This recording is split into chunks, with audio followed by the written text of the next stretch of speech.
Times, where she and her husband are offering to teach various dances. Hopefully this slide is readable. It shows an advertisement from 1844 when polka was just becoming fashionable, and Mr. and Mrs. Nicholas Henderson are teaching this elegant dance.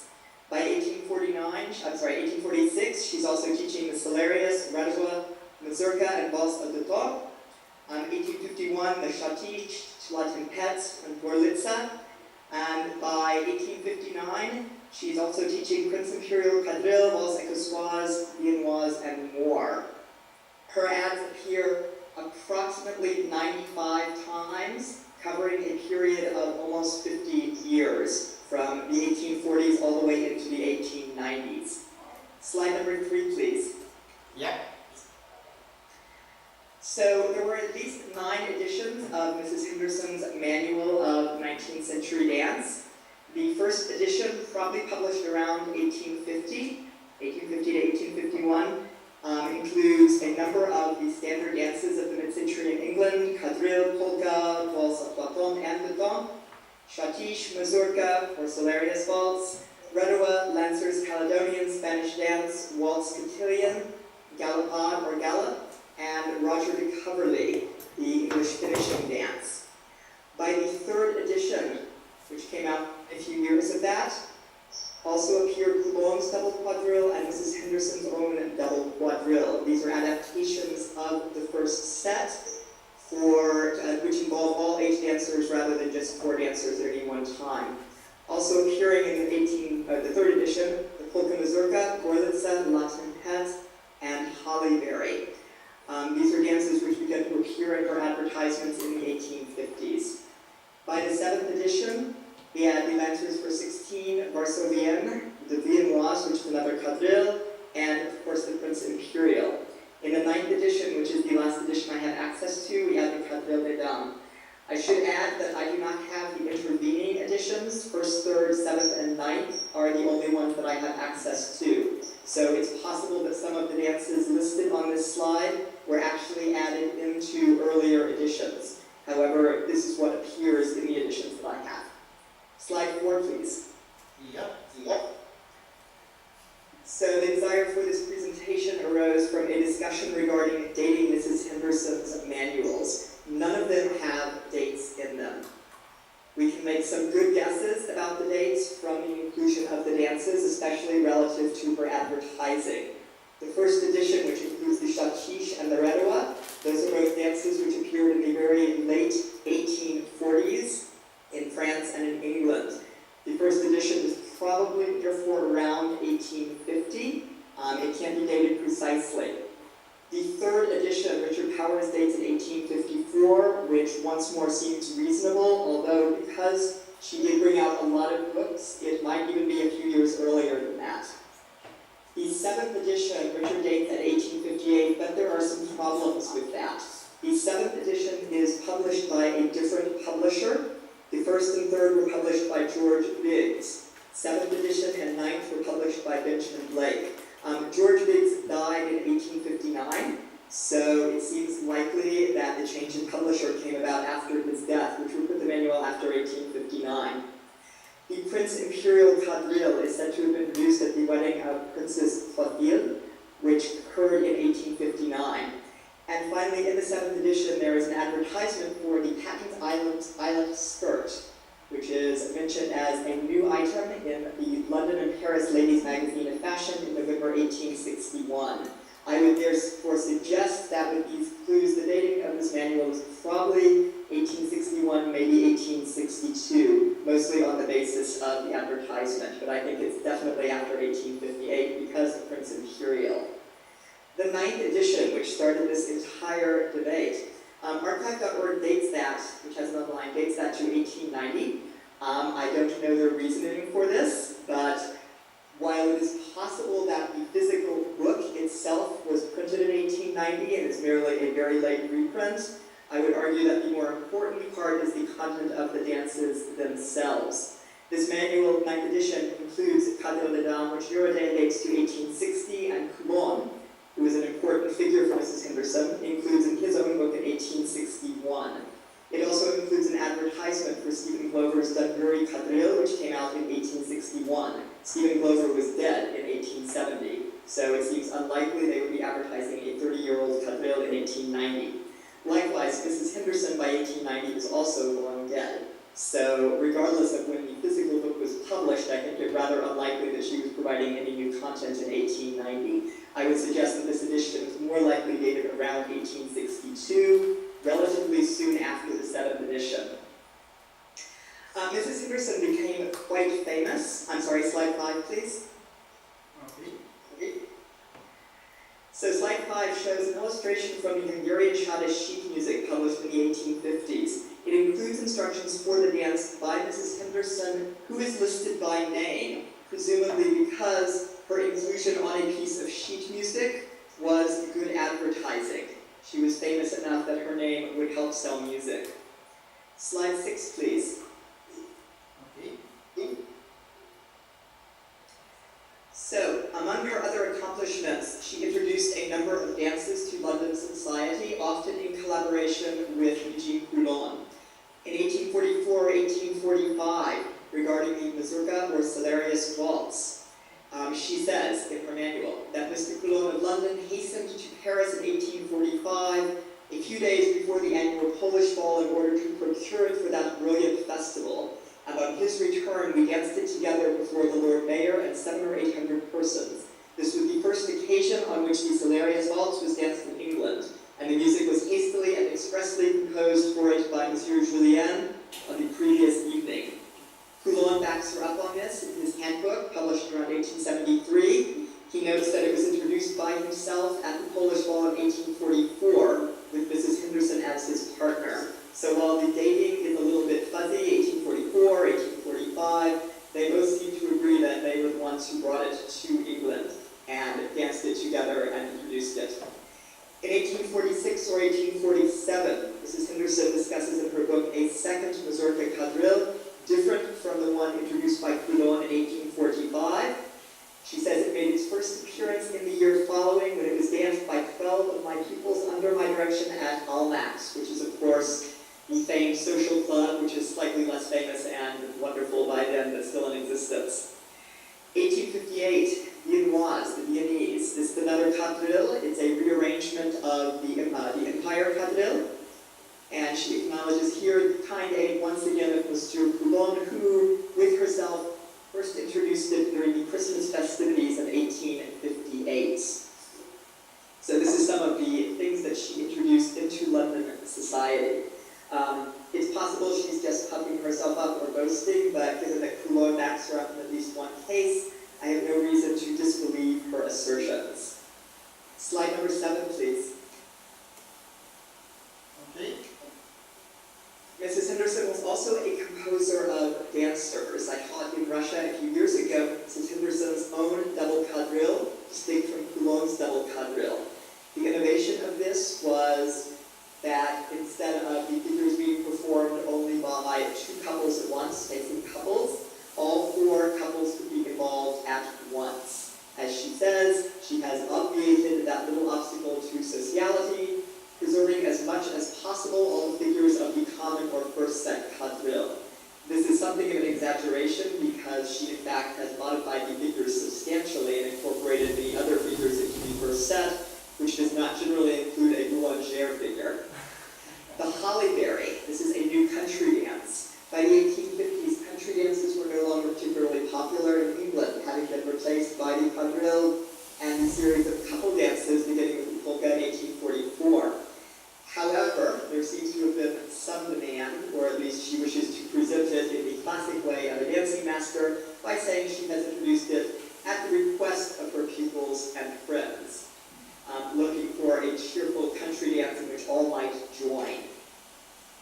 Finally, there is a different version of Sir Roger de Coverley, which differs from the one of the early 19th century in that more of the figures involve all the dancers, and some of the figures for only 1 or 2 or only 2 dancers are trimmed dramatically to make it go more quickly and involve more people. Mrs. Henderson does not take credit for this, although she does produce it or print it in her manual. However, the author of a guide to the ballroom and illustrated polka lesson book from around 1850, an anonymous man of fashion, attributes these changes to the professional taste and of Mrs. Henderson. So it is possible that she was, in fact, the person who altered the dance. Mrs. Henderson herself says that it's as it is danced at state balls. Slide number 8, please. Okay. Mrs. Henderson becomes surprisingly famous. Not only is her name used to sell sheet music, she is also the subject of plagiarization by American dance authors. Most notably, in the fashionable dancer's casket, Charles Duray liberally copies all of the introductory material to her book on etiquette, the toilet, and the ballroom. He rewrites her Redo inscription, and when he includes the polka, he actually attributes his plagiarism, saying that we now give the method of Mrs. Henderson, a popular teacher at London, who seems to be more clear on the subject than any of her celebrated contemporaries. Likewise, Elias Howe in The American Dancing Master, 1862, once again copies the ballroom, and also includes the hollyberry in his dances, as introduced by Mrs. Henderson in London. There is at least one copy of Elias Howe's manual, which, missing its front cover, has been mistakenly attributed to Mrs. Henderson, because the first thing that appears in the book is the introduction under her name. Slide 9, please. Okay. And one final thing. After her death, her double quadrille reappears anonymously in 1884 in the book How to Dance. The author says he worked in association with Monsieur Poulon, so possibly Poulon or one of his associates was keeping the memory of her quadrille alive. This version of the double quadrille was reconstructed by Ellis Rogers in his quadrille book. He does not have the association with Mrs. Henderson there, however. But if you look at the reconstruction, you will see that it is, in fact, very much her quadrille. Slide 10, please. Okay. So the other question, along with the dating of her manuals, which arose in the discussions about Mrs. Henderson, is what is her first name? In particular, in the context of your bibliography, how should she be listed? I have actually solved that now. Slide 11, please. Her name is Frances. How do we know this? Slide 12. Census records for the United Kingdom have, for the most part, been scanned and placed online. At her address, given in her manuals, 19 Newman Street, London, England, in the 1851 census, there lives Nicholas Henderson, a teacher of dancing, and his wife, Frances Henderson. This is definitive evidence. They're at the correct address. They are teachers of dancing. This is Mrs. Henderson, Frances Henderson. In the 1861 census, two more daughters, Louisa and Elizabeth, appear on the census. It's a little bit difficult to understand the shorthand they used, but it is possible that both are also being listed as teachers of dancing. They were 18 and 20 at this point, so possibly they are assisting their parents. In 1867, Mrs. Henderson advertises in the Times of London for young lady assistants to help teach in her dancing school. This might be explained in the 1871 census. Only Elizabeth remains at home with her parents, and she is listed as a teacher of singing. So possibly they were advertising because Louisa had either died or possibly married, and they were now in need of more assistants because they only had one daughter left. In 1881, Nicholas Henderson is listed at that address as a widower. So sometime between 1871 and 1881, Frances Henderson died. His daughter Elizabeth, their daughter Elizabeth, by 1881, is an assistant teacher of dancing in their school. Nicholas Henderson, incidentally, is something of an invisible person. He always appears listed as a co-teacher of their lessons, but he is not listed as an author of their book.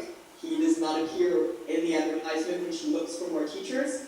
And he could have also a career as an orchestra leader, because we do have an 1862 advertisement for a concert where he will be directing a quadrille band for a concert. So possibly he was primarily a musician and played for their classes. Given the traditions of Victorian England, it's probably a little difficult for a married lady to list herself without her husband, although a number of single female dance teachers also existed at this time in London and apparently did very well. Slide 13, please. Yep.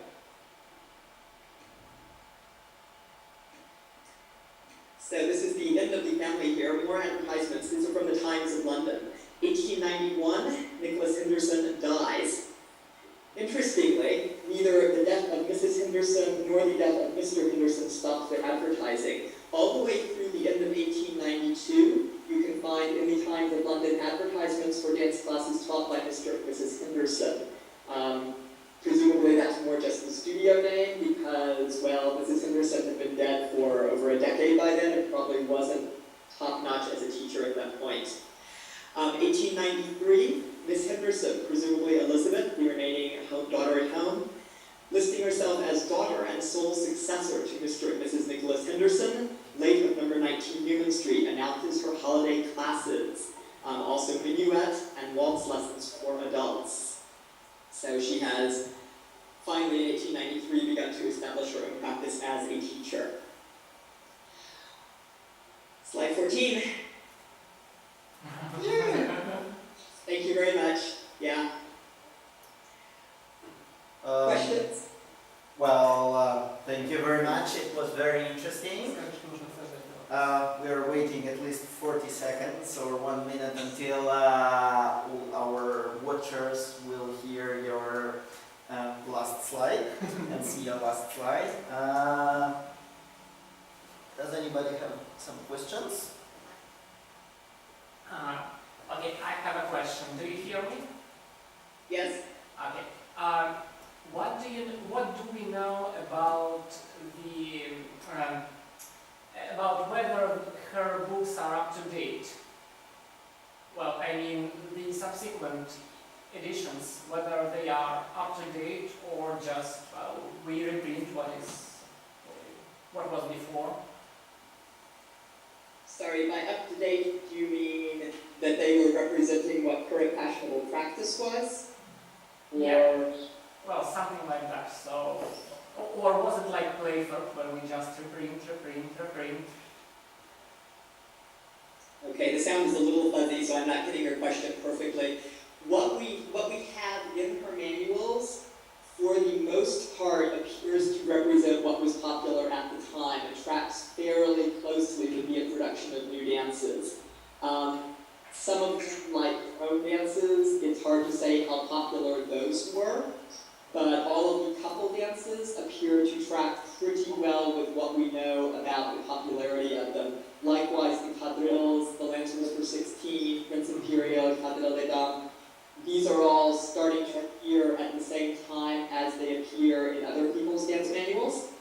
Looking at advertisements in the Times, what she teaches or what she advertises being taught is often similar to other dance masters. For example, Coulon, at the same time, is also often teaching the same dances she is, possibly because they had some kind of working partnership. Generally, the dances that are most common in her books are consistent with those which appear on dance cards in America. There are some like the Gorlitza that I'm not sure I've ever seen on a dance card, but again, these are American dance cards and she's working in England, so it would be completely strange for there to be dances there that did not cross the Atlantic. Does that answer your question? Yes, but this is quite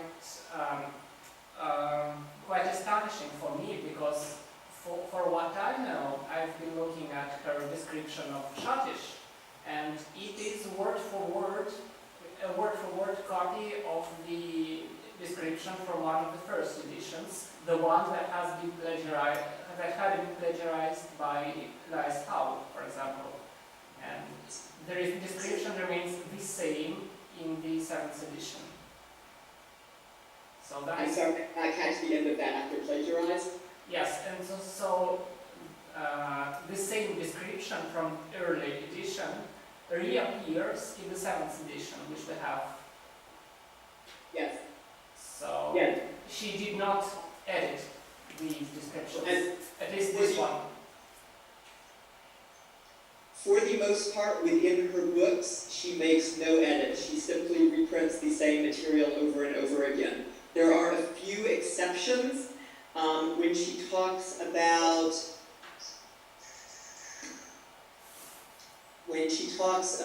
the, give me a moment,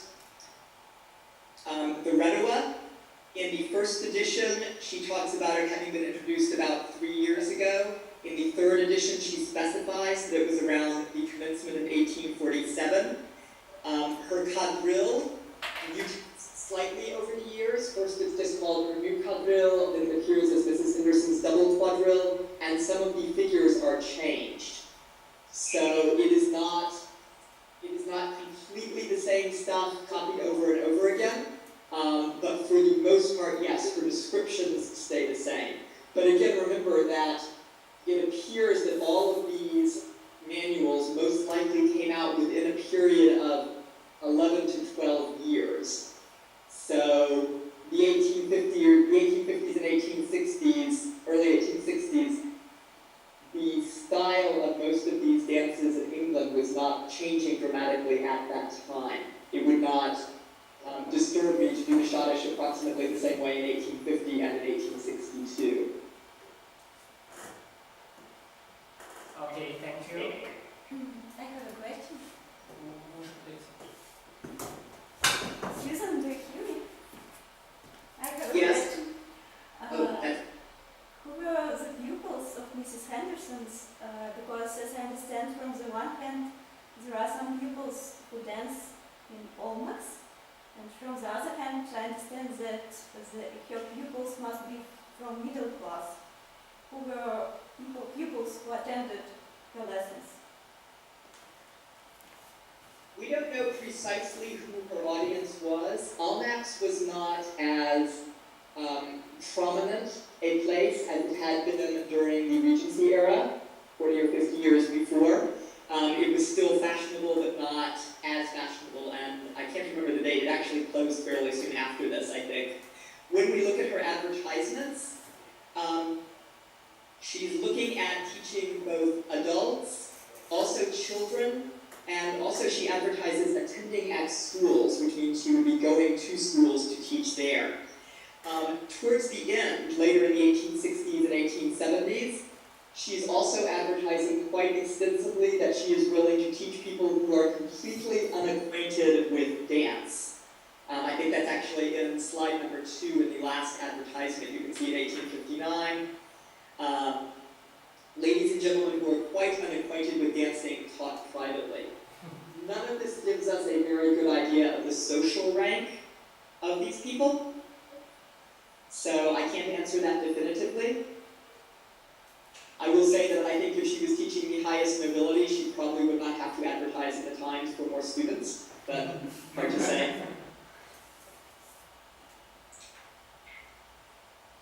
Thank you.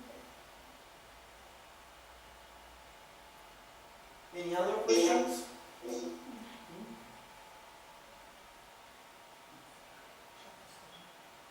Vidya? Questions from YouTube? Well, thank you, Sьюзан. That was really very interesting. I think Yuri will use this to clear up our bibliography. Yes, so Yuri, you need to change her name to Frances, but put Mrs. Nicholas in parentheses so that people can find her under the name they expect.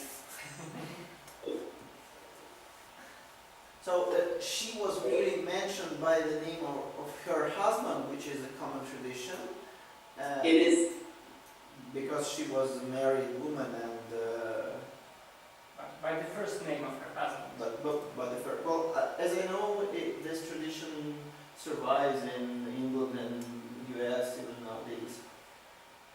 So that tradition is actually, for the most part, a 19th century tradition. It is not valid further back in time, when Mrs. did not necessarily mean a married woman, but merely a mature or older woman or a woman who was independent and in business. So in the 18th century, if you see a Mrs. someone, that doesn't necessarily mean she's a married woman. In the 19th century, yes, it was the style to refer to someone as Mrs. and the name of their husband. It is still used in older generations in England and America. So, for example, if someone referred to Daria as Mrs. Rostislav Kondratenko, that would make perfect sense. However, people my age and younger would consider that old-fashioned. People in their 20s would probably consider it offensive to refer to a woman by her husband's name rather than her own. So it would be understood at this point, but it's no longer common usage, at least in America. It may still be a little more common in England, but I would guess that within about 20 years, nobody will be using that form anymore at all. But nonetheless, because she published her books under the name Mrs. Nicholas Henderson, they do need to be listed that way in the bibliography so people can find her. It needs to be obvious that Frances Henderson is Mrs. Nicholas Henderson.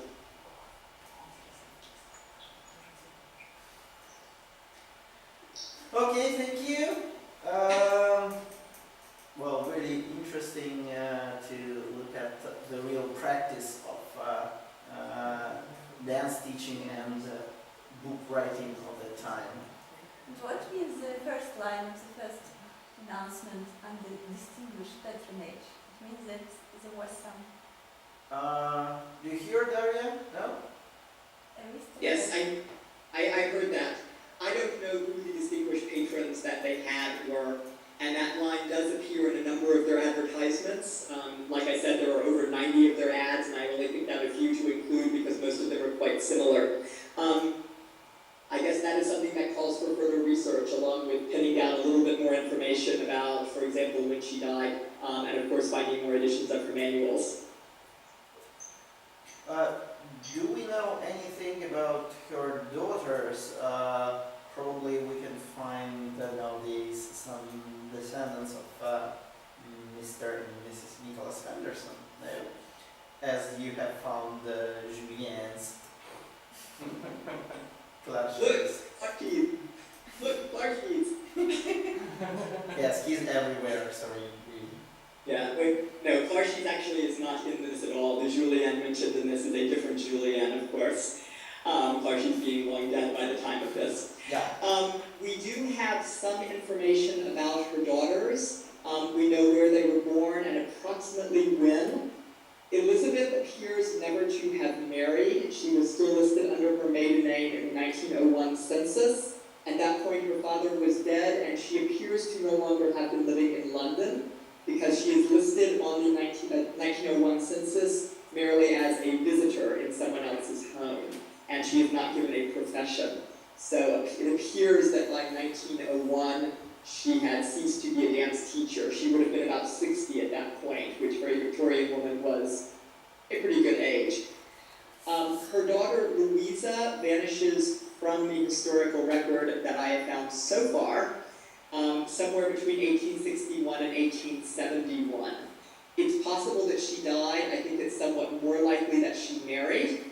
It's probably possible by looking in marriage records to trace what happened to Louisa and to see if she has descendants.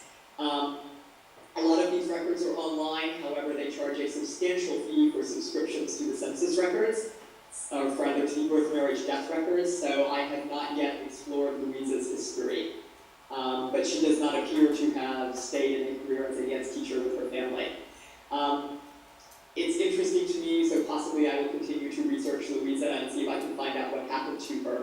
I would also like to know what Frances Henderson's name was before she married, and that's something that also can probably be traced with some effort. This could be really interesting because probably she was connected to some other dancing teacher's family. She might well be the daughter of a dance teacher or the daughter of a musician. Often, as you see with Nicholas Henderson, musicians and dance teachers were the same people or did both things. When in 1867 she advertises for women to assist them in the school, for young ladies to assist with teaching, she also specifies that they should be able to play dance music, probably on the piano. So yes, this is all possibilities for further research. And for Nicholas Henderson, do we know which kind of instrument he played on, or we just know that he was director of a band, or?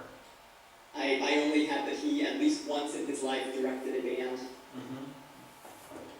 Once again, this is probably, well, that might be a little harder to determine, but some digging might turn up more mentions of him specifically. Well, thank you. I have a last question. Last question from Daria. You mentioned the Polish Ball, which was organized in London, as I understand.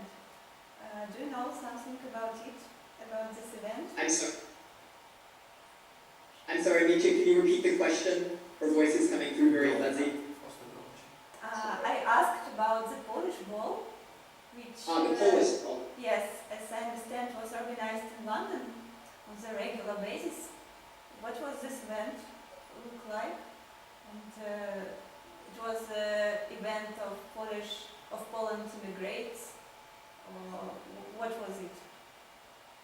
I don't know the answer to that.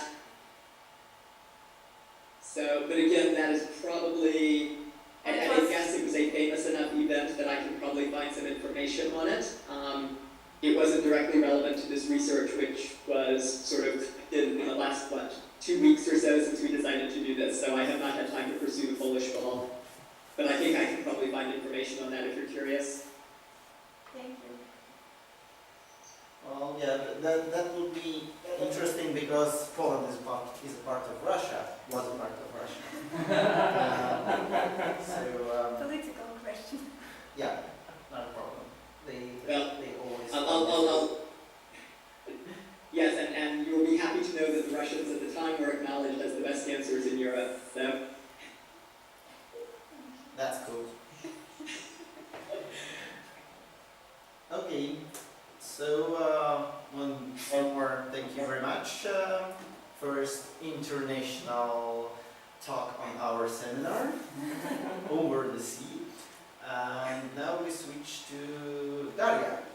A może byśmy zaczęli перерыв? 5-minute break. Yeah. Okay. So Sьюзан, I think we will close our Skype and you will continue to look at us on our translation. Yep? yes, Okay. So thank you. welcome. It was fun.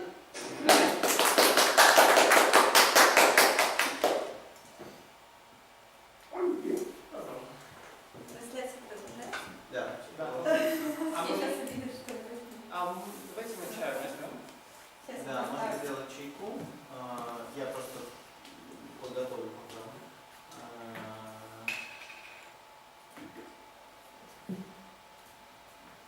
Дашин доклад.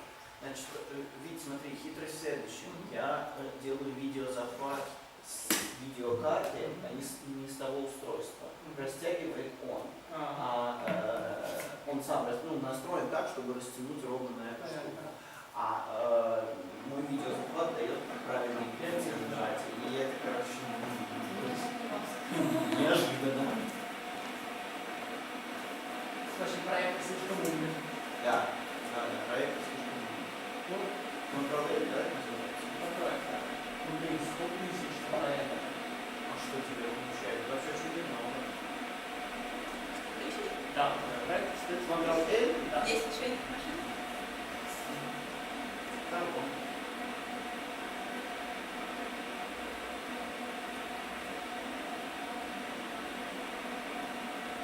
Не знаю, может, сейчас что-то. Да, белый 8 тысяч. Да, я Значит, упустила. такое дело.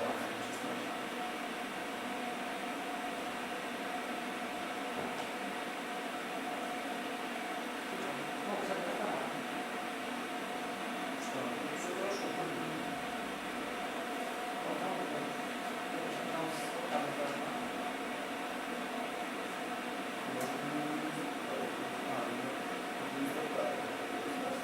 Я вышел.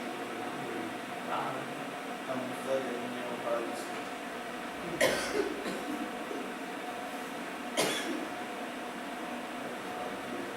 Камера не так ползет. Да. Прикольно, да.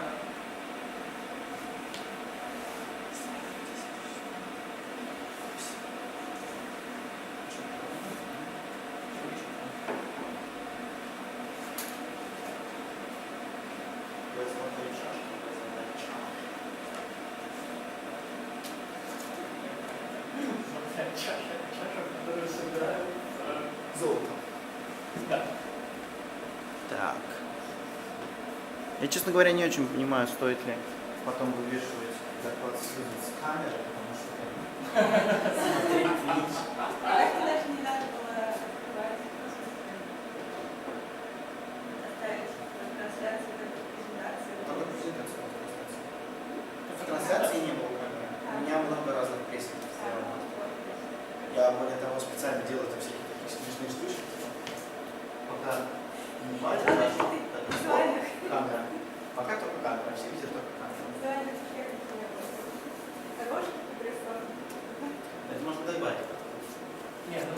реал-тайме добавляется. Это делать видеоблог.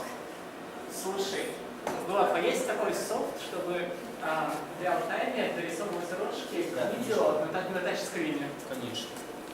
Но нет, на тачскрине нет, на самом деле я тебе могу сразу сказать. В реал-тайме добавлять что-либо на видео, даже вот капшн снизу, это вот моей машины не хватит совсем, нужен последний MacBook Pro, а лучше несколько, соединенные в одну. Энди, эти вопросы должны быть? Да, пожалуйста. Энди этим вопросом занимался перед стоимостью жизни, и у него там он какой-то стенд делал могучий, и все равно у него. Ну, например, вот эту вот программку, она умеет, знаешь что? Она умеет это просто называется гринскрин, хромакей. Вот, она умеет работать с хромакеем. Но, конечно, как только ты его включаешь, То есть оверлей накладывать. в смысле брать зеленый Ну, экран, да, удалять определенный да. цвет, накладывать в этом месте видео Да. с другого источника, делать его прозрачным. Но это, как ты понимаешь, А это дело в том, что это не программа умеет, это по идее должна уметь видеокарта. нет, это программное. Очень странно, просто я знаю, что видеокарта такое умеет очень давно. Никогда не слышал о хардварном устройстве. Все, что я видел, это только программные решения. Ну, короче, смотри, видеокарты такое умеют очень давно, это технология, которая раньше использовалась очень активно в винде. Хромакей. Да, то есть вот на экране на компьютере Ну, выбирается любой цвет, и он становится прозрачным, туда накладывается видео. да, конечно, потому что теперь тебе нужно выбрать не цвет, а диапазон цвета плюс-минус. Ты же с видео захватываешь, да еще и с шумами, тебе это все надо отследить. Да. Особенно сквозь волосы, когда задолжен хромакей просвечивает. Тебе нужно сделать не стопроцентную просветку. Да, конечно, но это очень непросто. Это все софтварные решения, они мгновенные. А трансляция та же самая будет? Я включу, естественно, нашу презентацию. Нет, но Да. трансляция та же самая. У нас нет теперь парт 1, парт 2. Никогда не было, в трансляции никогда не бывает. Парт 1, парт 2 это с камеры. Понятно. Невнимательно видите.